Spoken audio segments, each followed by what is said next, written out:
Assalamualaikum warahmatullahi wabarakatuh. Perkenalkan, nama saya Rita Puspita Dewi dengan NIM 112116992, kelas K321 MNR, mata kuliah Metodologi Penelitian, dan dosen pengampu Bapak Rendi Napitupulu SHMH. Video presentasi ini diajukan untuk memenuhi sebagai syarat ujian tengah semester Metodologi Penelitian. Materi yang saya presentasikan berjudul Analisis Penyebab Kecelakaan Kerja dan Perlindungan Hukum bagi Pekerja yang Diberhentikan secara Sepihak.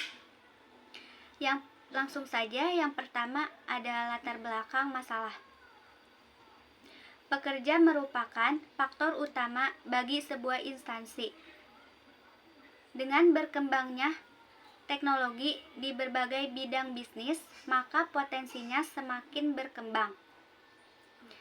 Kecelakaan di area kerja berkaitan pada hubungan kerja, termasuk penyakit yang disebabkan oleh ikatan pekerjaan dan kecelakaan ketika berjalan dari rumah ke kawasan pekerja dan kembali dengan rute yang biasa dilalui.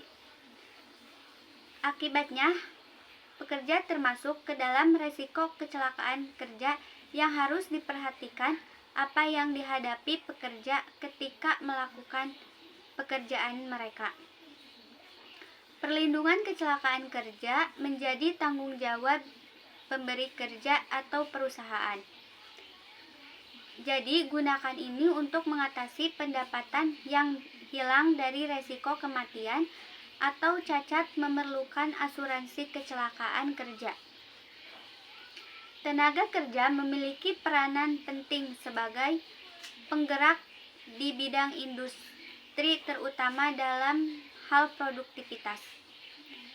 Peningkatan produktivitas kerja serta kelangsungan usaha bergantung pada ketenangan usaha dan ketenangan kerja yang dapat dicapai apabila pihak perusahaan dan pihak tenaga kerja saling memahami hak dan kewajibannya masing-masing.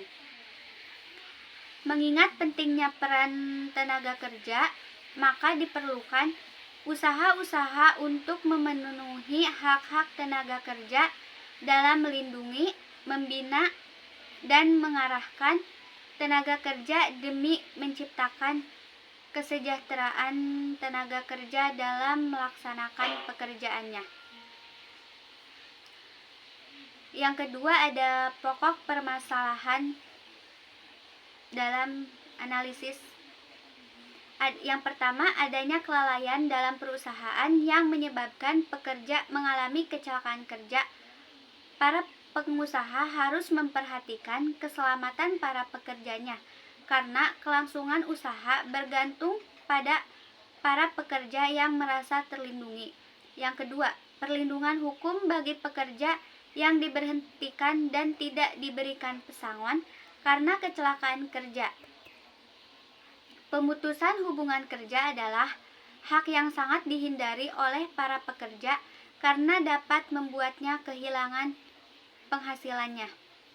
Begitu pula kepada perusahaan, karena ada kewajiban perusahaan untuk membayarkan pesangon kepada pekerja yang diberhentikan.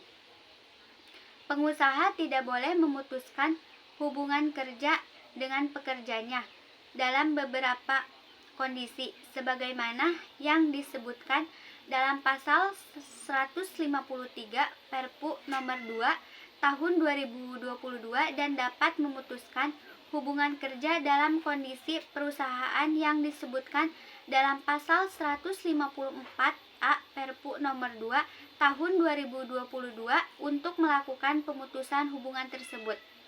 Perusahaan harus melakukan dengan mekanisme dan prosedur yang jelas serta tidak secara sepihak. Yang kedua, kebijakan perusahaan yang tidak tegas. Karena adanya pemutusan kerja secara sepihak dan tidak dijelaskan alasan apa yang membuat pekerja diberhentikan dalam pekerjaannya. Yang selanjutnya ada metode penulisan. Di sini saya memilih metode penulisan kualitatif, di mana saya akan mengumpulkan data untuk mengetahui penyebab kecelakaan kerja dan faktor apa saja yang membuat pengusaha tersebut melakukan pemecatan secara sepihak.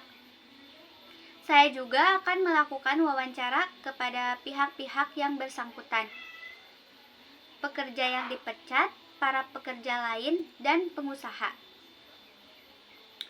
Selanjutnya ada kesimpulan.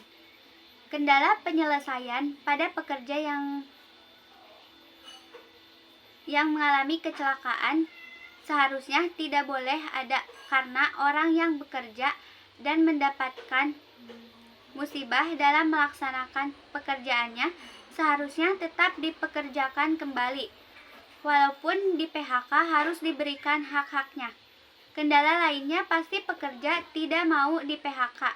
Apabila itu terjadi, maka pekerja harus dimutasi di tempat yang baru, sesuai kemampuan pekerja tersebut. Tetapi, apabila perusahaan mau mengajukan PHK, harus diadakan bipartit dulu dengan pekerja tersebut. Yang terakhir ada saran.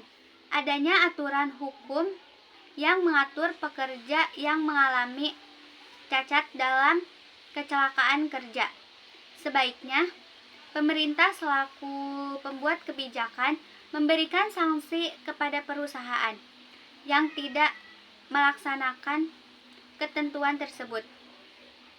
Selanjutnya, pengusaha diharapkan lebih menaati ketentuan peraturan perundang-undangan tentang ketenaga kerjaan yang mengatur mengenai hubungan kerja dan pemutusan hubungan kerja, sehingga tidak terjadi perselisihan pemutusan hubungan kerja di kemudian hari, serta mengangkat karyawan yang telah bekerja selama 3 tahun menjadi karyawan tetap, sebagaimana yang tercantum dalam pasal 59 Undang-Undang Ketenagakerjaan.